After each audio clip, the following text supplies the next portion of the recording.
My YouTube channel the science education forum. ಇವತ್ತಿನ class ಅಲ್ಲಿ ನಾನು ನಿಮ್ಗೆ ಲಾಸ್ಟ್ ಕ್ಲಾಸ್ ಅಲ್ಲಿ ಕೆಲವೊಂದಿಷ್ಟು ಕ್ವಶನ್ ಅಂಡ್ ಆನ್ಸರ್ಸ್ ಗಳನ್ನ ಹೇಳಿದ್ದೆ. ಇವತ್ತಿನ ಕ್ಲಾಸ್ ಅಲ್ಲಿ ಇನ್ನೊಂದಿಷ್ಟು ಕ್ವಶನ್ಸ್ ಅಂಡ್ ಆನ್ಸರ್ಸ್ ಗಳನ್ನ ಇವತ್ತಿನ ಕ್ಲಾಸ್ ಅಲ್ಲಿ ನಾನು ಡಿಸ್ಕಷನ್ ಮಾಡ್ತಾ ಇದ್ದೀನಿ.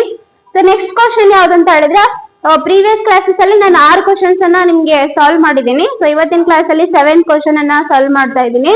ಸೊ ತಟಸ್ಥೀಕರಣ ಕ್ರಿಯೆ ಎಂದರೆ ಅಂತ ಏನ್ ಕೇಳಿದಾರೆ. ಸೊ ತಟಸ್ಥೀಕರಣ ಕ್ರಿಯೆ ಅಂತಂದ್ರೆ ಏನು? ಇದನ್ನ ನಾವು ನ್ಯೂಟ್ರಲೈಸೇಷನ್ ರಿಯಾಕ್ಷನ್ ಅಂತ ಕರಿತೀವಿ. ಒಂದರ ಪ್ರಬಲತೆಯನ್ನ ಇನ್ನೊಂದು ಏನ್ ಮಾಡುತ್ತೆ, ಕಡಿಮೆ ಮಾಡುತ್ತೆ. ಅದನ್ನ ನಾವೇನಂತ ಕರಿತೀವಿ, ಈ ಒಂದು ಯಾವ್ದು ತಟಸ್ಥೀಕರಣ ಕ್ರಿಯೆ ಅಂತ ಹೇಳಿ ಕರಿತೀವಿ. ಓಕೆನಾ? ಸೊ ಫಸ್ಟ್ ಆಪ್ಷನ್ ಏನ್ ಕೊಟ್ಟಿದ್ದಾರೆ ನೋಡ್ರಿ, ಆಮ್ಲ ಮತ್ತು ಲೋಹಗಳ ಕ್ರಿಯೆ ಅಂತ ಕೊಟ್ಟಿದ್ದಾರೆ, ಪ್ರತ್ಯಾಮ್ಲ ಮತ್ತು ಲೋಹಗಳ ಕ್ರಿಯೆ ಅಂತ ಕೊಟ್ಟಿದ್ದಾರೆ. ನೆಕ್ಸ್ಟ್ ಆಮ್ಲ ಮತ್ತು ಪ್ರತ್ಯಾಮ್ಲಗಳ ಕ್ರಿಯೆ, ನೆಕ್ಸ್ಟ್ ಅಲೋಹೀಯ ಆಕ್ಸೈಡ್ಗಳು ಮತ್ತು ಪ್ರತ್ಯಾಮ್ಲಗಳ ನಡುವೆ ಆಗುವಂತಹ ಕ್ರಿಯೆ ಅಂತ ಹೇಳಿ ಕೊಟ್ಟಿದ್ದಾರೆ. ಹಾಗಾದ್ರೆ ಇದರಲ್ಲಿ ಸರಿಯಾದಂತಹ ಉತ್ತರ ಯಾವುದು? ಇಲ್ಲಿ ನಾವು ರಿಯಾಕ್ಷನ್ ಅನ್ನ ಬರೆದಾಗ ಮಾತ್ರ ನಮ್ಗೆ ತಟಸ್ಥೀಕರಣ ಕ್ರಿಯೆ ಯಾವ್ದಾಗುತ್ತೆ ಅನ್ನೋದು ಗೊತ್ತಾಗುತ್ತೆ. ಓಕೆನಾ? ಹಾಗಾದ್ರೆ ಇಲ್ಲಿ ಆಮ್ಲ ಮತ್ತು ಲೋಹಗಳ ಕ್ರಿಯೆ ಅಂತ ಹೇಳಿದೆ. ಫಾರ್ ಎಕ್ಸಾಂಪಲ್ ಈಗ ಆಪ್ಷನ್ ಎ ನಾನು ಬಿಡಿಸ್ತಾ ಇದ್ದೀನಿ. ಆಪ್ಷನ್ ಎ ದಲ್ಲಿ ಏನಾಗುತ್ತೆ, ಯಾವ್ದಾದ್ರು ಒಂದು ಎಕ್ಸಾಂಪಲ್ ಅನ್ನು ತಗೋಬಹುದು ನೀವು. H2SO4, ನೆಕ್ಸ್ಟ್ ಲೋಹ ಅಂತಂದ್ರೆ ನಾನಿಲ್ಲೇ ಜಿಂಕ್ ತಗೊಳ್ತೇನೆ. ಏನಾಗುತ್ತೆ ಅದು Zn SO4 ಆಗುತ್ತೆ. ನೆಕ್ಸ್ಟ್ ಇದೇನಾಗುತ್ತೆ, H2 ಆಗುತ್ತೆ. ಹೌದಾ? ಸೊ ಇದು ತಟಸ್ಥೀಕರಣ ಕ್ರಿಯೆ ಆಗಲ್ಲ. ಇದೇನಾಗ್ತೈತೆ ಅಂತಂದ್ರೆ ಸ್ಥಾನಪಲ್ಲಟ ಕ್ರಿಯೆ ಆಗುತ್ತೆ. ನೆಕ್ಸ್ಟ್ ಪ್ರತ್ಯಾಮ್ಲ ಮತ್ತು ಲೋಹಗಳ ಕ್ರಿಯೆ, ಅದನ್ನ ನೋಡೋಣ. ಪ್ರತ್ಯಾಮ್ಲ ಅಂತಂದ್ರೆ NaOH, ಮತ್ತೆ ಲೋಹ ಅಂತಂದ್ರೆ ಸೇಮ್ Zn ತಗೊಳುತ್ತೇನೆ ನಾನು. ಹಾಗಾದ್ರೆ ಏನ್ ಬರ್ಬೋದು ಇಲ್ಲಿ 2 molecules NaOH ತಗೊಂಡಾಗ Na2 ZnO2 ಪ್ಲಸ್ H2 ಆಗುತ್ತೆ. ಸೊ ಇದು ಸಹ ಏನಾಗುತ್ತೆ ಅಂತ ಹೇಳಿದ್ರೆ ಸ್ಥಾನಪಲ್ಲಟ ಕ್ರಿಯೆ ಆಗುತ್ತೆ. ಸೊ ಇದು ತಟಸ್ಥೀಕರಣ ಕ್ರಿಯೆ ಆಗೋದಿಲ್ಲ. ಹಾಗಾದ್ರೆ ಆಮ್ಲ ಮತ್ತು ಪ್ರತ್ಯಾಮ್ಲಗಳ ನಡುವಿನ ಕ್ರಿಯೆನ ಆಗುತ್ತಾ ಇಲ್ಲ ಅನ್ನೋದನ್ನ ನೋಡೋಣ. ಆಮ್ಲ ಅಂತಂದ್ರೆ ಯಾವ್ದು, HCl. ಪ್ರತ್ಯಾಮ್ಲ ಅಂತಂದ್ರ NaOH. ಆಮ್ಲ ಮತ್ತು ಪ್ರತ್ಯಾಮ್ಲಗಳ ಕ್ರಿಯೆ ನಡುವೆ ಏನಾಗುತ್ತೆ ಅಂತ ಹೇಳಿದ್ರೆ NaCl ಪ್ಲಸ್ H2O ಬಿಡುಗಡೆ ಆಗುತ್ತೆ. ಹಾಗಾದ್ರೆ ಇಲ್ಲಿ ನೋಡಿ, ಆಮ್ಲ ಮತ್ತು ಪ್ರತ್ಯಾಮ್ಲಗಳ ನಡುವೆ ಕ್ರಿಯೆ ಏನ್ ನಡೆಯುತ್ತಲ್ಲ ಅದೇನಾಗುತ್ತೆ. ಹಾಗಾದ್ರೆ ಒಂದರ ಕ್ರಿಯೆಯನ್ನ, ಒಂದರ ಪ್ರಬಲತೆಯನ್ನ ಇನ್ನೊಂದ್ ಏನ್ ಮಾಡುತ್ತೆ, ಕಡಿಮೆ ಮಾಡುತ್ತೆ. ಫಾರ್ ಎಕ್ಸಾಂಪಲ್ ಇವಾಗ HCl ಏನು ಹೆಚ್ಚು ಪ್ರಬಲ ಆಮ್ಲ ಅಂತ ಹೇಳ್ತೀವಿ. ಇದರ ಪ್ರಬಲತೆಯನ್ನ ಪ್ರಬಲ ಪ್ರತ್ಯಾಮ್ಲವಾಗಿರೋದು ಏನಾಗುತ್ತೆ, ಕಡಿಮೆ ಮಾಡುತ್ತೆ. ಸೊ ಪ್ರಬಲ ಪ್ರತ್ಯಾಮ್ಲದ ಒಂದು ಪ್ರಬಲತೆಯನ್ನ ಯಾವ್ದು ಕಡಿಮೆ ಮಾಡುತ್ತೆ, HCl ಕಡಿಮೆ ಮಾಡುತ್ತೆ. ಹಾಗಾಗಿ ಸೊ ಇದನ್ನ ನಾವೇನಂತ ಕರಿತೀವಿ, ನ್ಯೂಟ್ರಲೈಸೇಷನ್ ರಿಯಾಕ್ಷನ್ ಅಥವಾ ತಟಸ್ಥೀಕರಣ ಕ್ರಿಯೆ ಅಂತ ಕರಿತೀವಿ. ಹಾಗಾದ್ರೆ ನಮ್ಮ ಒಂದು ಸರಿಯಾದ ಉತ್ತರ ಏನಾಗಿರುತ್ತೆ, ಆಮ್ಲ ಮತ್ತು ಪ್ರತ್ಯಾಮ್ಲಗಳ ನಡುವೆ ಕ್ರಿಯೆ ನಡೆದಾಗ ತಟಸ್ಥೀಕರಣ ಕ್ರಿಯೆ ಉಂಟಾಗುತ್ತೆ ಅಂತ ಹೇಳ್ತೀನಿ. ಹಾಗಾದ್ರೆ ಇಲ್ಲಿ ಇನ್ನೊಂದು ಆಪ್ಷನ್ ಬಿಟ್ಟೆ, ಅದನ್ನು ಸಹ ನಾವು ಸಾಲ್ವ್ ಮಾಡೋಣ. ಅಲೋಹೀಯ ಆಕ್ಸೈಡ್ಗಳು ಮತ್ತು ಪ್ರತ್ಯಾಮ್ಲ ಅಂತ ಹೇಳಿದೆ. ಅಲೋಹೀಯ ಆಕ್ಸೈಡ್ ಅಂತಂದ್ರೆ ಯಾವುದು, ಇವಾಗ ನಾವು CO2 ಅಂತ ಹೇಳ್ತೀವಿ. ಈ CO2 ಪ್ರತ್ಯಾಮ್ಲ ಜೊತೆಗೆ ವರ್ತಿಸ್ತು ಅಂತಂದ್ರೆ CaOH ಟ್ವೈಸ್ ಅಂತ ಹೇಳ್ತೀವಿ. CaOH ಟ್ವೈಸ್ ಅಂತಂದ್ರೆ ಕ್ಯಾಲ್ಸಿಯಂ ಹೈಡ್ರಾಕ್ಸೈಡ್. ಸೊ ಇವೆರಡರ ನಡುವೆ ಕ್ರಿಯೆ ನೋಡೋದು ಏನಾಗುತ್ತೆ, CaCO3 ಆಗುತ್ತೆ ಪ್ಲಸ್ H2O ಆಗುತ್ತೆ. ಹೌದಾ? ಸೊ ಇದು ಸಹ ಒಂದ್ ರೀತಿಯಾದಂತಹ ಕ್ರಿಯೆ ಅಂತ ಹೇಳ್ತೀವಿ. ಸೊ ಇಲ್ಲಿ ನಾನು ನಿಮ್ಗೆ ಏನಕ್ಕೆ ಎಕ್ಸ್ಪ್ಲೇನ್ ಮಾಡ್ತಾ ಇದ್ದೀನಿ ಅಂತ ಹೇಳಿದ್ರೆ, ಪ್ರತಿಯೊಂದ್ರದ್ದು ರಿಯಾಕ್ಷನ್ ಅನ್ನ ಬರ್ದಾಗ ಮಾತ್ರ ನಮ್ಗ ಅದಕ್ಕೆ ಸರಿಯಾದ ಉತ್ತರ ಹೌದೋ ಇಲ್ಲ ಅನ್ನೋದೇನಾಗುತ್ತೆ, ಗೊತ್ತಾಗುತ್ತೆ ಅಂತ ಹೇಳ್ತೀವಿ. ಹಾಗಾದ್ರೆ ನೆಕ್ಸ್ಟ್ ಕ್ವಶನ್ ನೋಡೋಣ. 8ನೇ ಪ್ರಶ್ನೆ, H2SO4 ನಲ್ಲಿರುವ ಕ್ಯಾಟಯೋನ್ ಯಾವುದು ಅಂತ ಹೇಳಿ. ಇಲ್ಲಿ ನಿಮಗೆ ಕ್ಯಾಟಯೋನ್ ಯಾವುದು ಮತ್ತೆ ಯಾನಯೋನ್ ಯಾವುದು ಅನ್ನೋದು ಗೊತ್ತಾಗ್ಬೇಕು. ಸೊ ಕ್ಯಾಟಯೋನ್ ಅಂತಂದ್ರ ಪಾಸಿಟಿವ್ ಅಯಾನ್ ಆಗಿರುತ್ತೆ, ಆನಯೋನ್ ಅಂತಂದ್ರೆ ಏನಾಗಿರುತ್ತೆ, ನೆಗೆಟಿವ್ ಅಯಾನ್ ಆಗಿರುತ್ತೆ. ಹೌದಾ? ಸೊ ಈಗ ಯಾವುದೇ ಒಂದು ವಸ್ತು ಸಂಯುಕ್ತ ಆಗ್ಬೇಕು ಅಂತ ಹೇಳಿದ್ರೆ ಅಲ್ಲಿ ಕ್ಯಾಟಯೋನ್ ಮತ್ತೆ ಆನಯೋನ್ಗಳ ಪಾತ್ರ ಪ್ರಮುಖವಾಗಿರುತ್ತೆ. ಸೊ ಹಂಗಾಗಿ ನಾವೇನ್ ಹೇಳ್ತೇವಿ, ಕ್ಯಾಟಯೋನ್ ಮತ್ತೆ ಆನಯೋನ್ ತುಂಬಾ ಪ್ರಾಮುಖ್ಯತೆಯನ್ನು ಹೊಂದಿದವು ಅಂತ ಹೇಳಿದ್ವಿ. ಫಾರ್ ಎಕ್ಸಾಂಪಲ್ ಇಲ್ಲಿ H2SO4 ಇದೆ ಅಂತಂದ್ರೆ ಅಲ್ಲಿ ಕ್ಯಾಟಯೋನ್ ಮತ್ತೆ ಆನಯೋನ್ ಎರಡು ಕಂಬೈನ್ ಆಗಿ ಏನಾಗಿರುತ್ತೆ, ಅದು H2SO4 ಆಗಿರುತ್ತೆ. ಅಥವಾ ಗಂಧಕ ಆಮ್ಲ, ಇದನ್ನ ನಾವೆಂತ ಕರಿತೀವಿ ಅಂತ ಹೇಳಿದ್ರೆ ಸಲ್ಫೂರಿಕ್ ಆಸಿಡ್ ಅಂತ ಹೇಳ್ತೀವಿ. ಹಾಗಾದ್ರೆ ಇದರಲ್ಲಿ ಕ್ಯಾಟಯೋನ್ ಯಾವುದು ಅಂತ ಹೇಳಿ ಹೆಂಗ್ ನಾವು ಗುರುತಿಸ್ತೇವೆ, ಇಲ್ಲಿ ನೋಡ್ರಿ. ಇದನ್ನ ನಾವು ಬಿಡಿಸಿ ಬರೆದಾಗ ನಮ್ಗೆ ಕ್ಯಾಟಯೋನ್ ಯಾವುದು ಮತ್ತೆ ಆನಯೋನ್ ಯಾವುದು ಅನ್ನೋದು ಗೊತ್ತಾಗುತ್ತೆ. ಹೌದಾ? H ಪ್ಲಸ್ ಇಲ್ಲಿ 2 ಇದೆಲ್ಲ 2H ಪ್ಲಸ್ SO4 ಮೈನಸ್ ಆಗುತ್ತೆ. ಸೊ ಇದೆರಡು ಸೇರಿದಾಗ ಮಾತ್ರ ನಮಗೆ H2SO4 ಬರುತ್ತೆ. ಹಾಗಾದ್ರೆ ಕ್ಯಾಟಯೋನ್ ಅಂದ್ರೆ ಯಾವ್ದಂತ ಹೇಳಿದೆ ನಾನು, ಪಾಸಿಟಿವ್ ಅಯಾನ್ ಯಾವ್ದಿರುತ್ತೆ ಅದು ಕ್ಯಾಟಯೋನ್ ಆಗಿರುತ್ತೆ.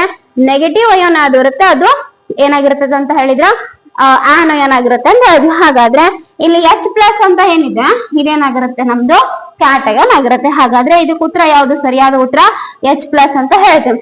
ಇನ್ನ S minus, O minus, H2O ಇವೆಲ್ಲ ಏನಾಗಂಗಿಲ್ಲ ಅಂತ ಹೇಳಿದ್ರೆ ಆಗಂಗಿಲ್ಲ. ಇವು ಏನು ಆನಯನ್ ಇರ್ತಾವ. ಓಕೆನಾ, ಕ್ಯಾಟಯನ್ ಅಲ್ಲ. ಇದು ಆನಯನ್ ಆಗುತ್ತೆ, ಇದು ಆನಯನ್ ಆಗುತ್ತೆ. ಓಕೆ, ಸೊ ಇದು ಆಕ್ಚುಲಿ H2O ಅಲ್ಲ, ಇದು ಆಕ್ಚುಲಿ ಏನಾಗ್ಬೇಕಂತಂದ್ರೆ ಇದು H3O ಪ್ಲಸ್ ಆಗ್ಬೇಕು, ಹೈಡ್ರೋನಿಯಂ ಅಯಾನ್ ಅಂತ ಹೇಳ್ತೀವಿ. ಅದು ಸಹ ಏನಂತಂದ್ರೆ ಪಾಸಿಟಿವ್ ಅಯಾನ್ ಆಗುತ್ತೆ ಅಥವಾ ಕ್ಯಾಟಯನ್ ಆಗುತ್ತೆ ಅಂತ ಹೇಳ್ತೀವಿ. ಬಟ್ ಇಲ್ಲಿ H3O ಇಲ್ಲ, ಸೊ ಹಂಗಾಗಿ ಕ್ಯಾಟಯನ್ ಇದಾಗಂಗಿಲ್ಲ. ಬಟ್ ನಮ್ದು ಸರಿಯಾದ ಉತ್ತರ ಯಾವ್ದಾಗಿರುತ್ತೆ? H ಪ್ಲಸ್ ಆಗಿರುತ್ತೆ. ಹಾಗಾದ್ರೆ ನೆಕ್ಸ್ಟ್ ಕ್ವಶನ್ಸ್ ಅನ್ನ ನೋಡೋಣ.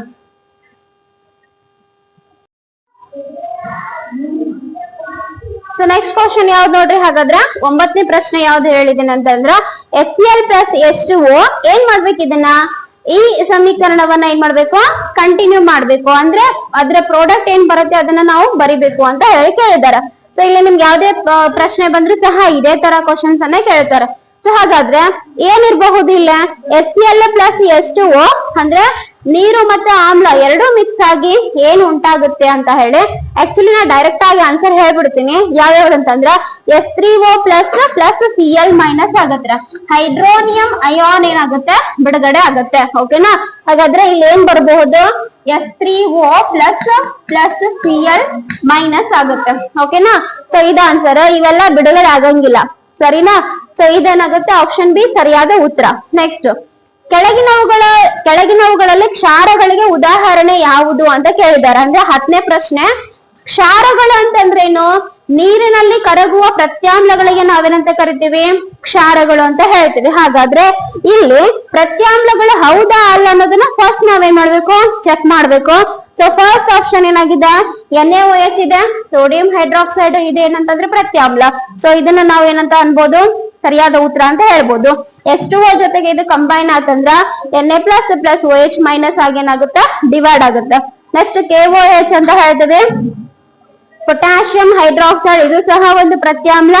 So K plus plus OH minus ಆಗೇನಾಗುತ್ತೆ? ಇದು ಬಿಡುಗಡೆ ಆಗುತ್ತೆ. ನೆಕ್ಸ್ಟ್ MgOH ಮ್ಯಾಗ್ನೀಷಿಯಂ ಹೈಡ್ರಾಕ್ಸೈಡ್ ಇದೆ. ಸೊ ಈ ಮ್ಯಾಗ್ನೀಷಿಯಂ ಹೈಡ್ರಾಕ್ಸೈಡ್ ಸಹ ಒಂದು ಪ್ರತ್ಯಾಮ್ಲ. ಓಕೆನಾ, ಮಿಲ್ಕ್ ಆಫ್ ಮ್ಯಾಗ್ನೀಷಿಯಾ ಅಂತಾನು ನಾವ್ ಇದನ್ನ ಕರಿತೀವಿ, ನೆನಪಿರ್ಬೇಕು. ಓಕೆನಾ, ಸೊ ಇದು ನೀರಿನ ಜೊತೆಗೆ ಕಂಬೈನ್ ಆಯ್ತು ಅಂತ ಹೇಳಿದ್ರೆ Mg2 plus plus 2OH minus ಆಗೇನಾಗುತ್ತೆ? ಕನ್ವರ್ಟ್ ಆಗುತ್ತೆ. ಹಾಗಾದ್ರೆ ಇಲ್ಲಿ ಈ ಒಂದು ಆಪ್ಷನ್ಸ್ ಗಳಲ್ಲಿ ಸರಿಯಾದ ಉತ್ತರ ಯಾವ್ದು ಅಂತ ಹೇಳಿದ್ರ ಮೇಲಿನ ಎಲ್ಲವೂ ಅಂತ ಹೇಳಿ ಬರುತ್ತೆ. ಯಾಕೆ ಅಂತಂದ್ರ ಎಲ್ಲವೂ ಸಹ ಏನಾಗ್ತದೆ ಹೇಳ್ರಿ? ಇಲ್ಲಿ ಪ್ರತ್ಯಾಮ್ಲಗಳಿದಾವ್. ಎಲ್ಲಾ ಪ್ರತ್ಯಾಮ್ಲಗಳು ಸಹ ನೀರಿನಲ್ಲಿ ಕರಗಿ ಅಯಾನ್ಸ್ ಗಳನ್ನ ಉಂಟು ಮಾಡುತ್ತವೆ. ಹಂಗಾಗಿ ಅವುಗಳಿಗೆ ನಾವು ಆಲ್ಕಲಿ ಅಥವಾ ಕ್ಷಾರಗಳು ಅಂತ ಹೇಳಿ ಕರಿತೀವಿ. ಸೊ ಐ ಹೋಪ್ ಇದು ನಿಮ್ಗೆ ಅರ್ಥ ಆಯ್ತು ಅಂತ ಭಾವಿಸ್ತೀನಿ. ಸೊ ನೆಕ್ಸ್ಟ್ ಪ್ರಶ್ನೆ ನೋಡೋಣ. 11ನೇ ಪ್ರಶ್ನೆ. ಸೊ 11ನೇ ಪ್ರಶ್ನೆ ಏನಾಗಿರುತ್ತೆ? ಹಾಗಾದ್ರೆ ಮಿಲ್ಕ್ ಆಫ್ ಮ್ಯಾಗ್ನೀಷಿಯಾದ pH ಮೌಲ್ಯ ಅಂತ ಹೇಳಿ. ಸೊ ನಾನು ಈಗಲೇ ಹೇಳಿದೆ ನಿಮಗೆ 10ನೇ ಪ್ರಶ್ನೆ ಹೇಳುವಾಗ ಮಿಲ್ಕ್ ಆಫ್ ಮ್ಯಾಗ್ನೀಷಿಯಾದ ಒಂದು ಸೂತ್ರ ಏನಂತಂದ್ರ MgOH ಮ್ಯಾಗ್ನೀಷಿಯಂ ಹೈಡ್ರಾಕ್ಸೈಡ್ ಅಂತ ಹೇಳ್ತೀವಿ. MgOH ಟ್ವೈಸ್ ಅಂತ. ಇದನ್ನ ಮ್ಯಾಗ್ನೀಷಿಯಂ ಹೈಡ್ರಾಕ್ಸೈಡ್ ಆಮ್ಲ ಶಾಮಕ ಅಂತ ಕರಿತೀವಿ ಅಥವಾ ಆಂಟಾಸಿಡ್ ಅಂತ ಕರಿತೀವಿ. ಓಕೆ, ಇದಕ್ ನಾವು ಇನ್ನೊಂದ್ ಹೆಸರು ಮಿಲ್ಕ್ ಆಫ್ ಮ್ಯಾಗ್ನೀಷಿಯಾ ಅಂತ ಕರಿತೀವಿ. ಬಟ್ ಇಲ್ಲಿ ಪ್ರಶ್ನೆ ಏನ್ ಕೇಳಿದಾರ? ಮಿಲ್ಕ್ ಆಫ್ ಮ್ಯಾಗ್ನೀಷಿಯಾದ pH ಮೌಲ್ಯ ಎಷ್ಟು ಅಂತ ಹೇಳಿ. ಸೊ pH ಗಳ ಬಗ್ಗೆ ನಾನು ನಿಮ್ಗೆ ಆಲ್ರೆಡಿ ಒಂದ್ಸರಿ ಒಂದು ಹಿಂದಿನ ಕ್ಲಾಸ್ ಅಲ್ಲಿ ಹೇಳಿದ್ದೀನಿ, ರೆಗ್ಯುಲರ್ ಕ್ಲಾಸಸ್ ಅಲ್ಲಿ. ನೀವು ಅದನ್ನ ನೋಡಿಲ್ಲ ಅಂತಂದ್ರೆ ನೋಡ್ಕೊಂಡ್ ಬರ್ಬಹುದು. ಓಕೆನಾ, ಸೊ ಇಲ್ಲ ಮಿಲ್ಕ್ ಆಫ್ ಮ್ಯಾಗ್ನೀಷಿಯಾದ pH ಮೌಲ್ಯ ಎಷ್ಟು ಅಂತ ಹೇಳಿದ್ರೆ ಎಕ್ಸಾಕ್ಟ್ಲಿ ಎಷ್ಟಿರುತ್ತೆ? ಇದು 10 ಇರುತ್ತೆ. ಓಕೆನಾ, ಈ 10.9 ಅನ್ನೋದು ಇದಕ್ಕಿಂತ ಸ್ವಲ್ಪ ಕಡಿಮೆ, ಜಾಸ್ತಿ pH ಇರುವಂತದ್ದಾಗಿರುತ್ತೆ. ನೆಕ್ಸ್ಟ್ ಎಕ್ಸಾಕ್ಟ್ಲಿ 7 ಇರುವಂತದ್ದು ಯಾವ್ದಾಗಿರುತ್ತೆ ಅಂತ ಹೇಳಿದ್ರೆ ನ್ಯೂಟ್ರಲ್ ಆಗಿರುವಂತಹ ಒಂದು ದ್ರಾವಣ ಏನಾಗಿರುತ್ತೆ? ಇದೇ ಇರ್ತದೆ. ಓಕೆನಾ, ಸೊ ಕುಡಿಯುವಂತಹ ನೀರಾಗಿರ್ಬೋದು. ಆಮೇಲೆ ಏನಾಗಿರುತ್ತೆ ಅಂದ್ರೆ ಅದು ಎಕ್ಸಾಕ್ಟ್ಲಿ 7 ಇರುತ್ತೆ. ನೆಕ್ಸ್ಟ್ 14 ಅಂತ ಹೇಳಿದ್ವಿ. ಸೊ 14 ಅಂತಂದ್ರೆ ಯಾವ್ದು? ಬೇಸಿಕ್ ಆಗಿರುವಂತ, ಅಂದ್ರೆ ಪ್ರತ್ಯಾಮ್ಲ ಏನಾಗಿರುತ್ತೆ? ಬೇಸಿಕ್ ಆಗಿರುತ್ತೆ. ಸೊ pH ಮೌಲ್ಯ 14 ಇರುವಂತಹ ಒಂದು ದ್ರಾವಣ ಯಾವ್ದು ಅಂತ ಹೇಳಿದ್ರೆ ನಾವು NaOH ಅಂತ ಹೇಳ್ತೀವಿ. ಇನ್ನು ನೆಕ್ಸ್ಟ್ ಈ ಒಂದು ಸೆಷನ್ ಲಾಸ್ಟ್ ಪ್ರಶ್ನೆ ಯಾವ್ದಂತ ಹೇಳಿದ್ರೆ ಆಮ್ಲ ಮಳೆಯ pH ಮೌಲ್ಯ ಎಷ್ಟಿರುತ್ತೆ ಅಂತ. Very very important.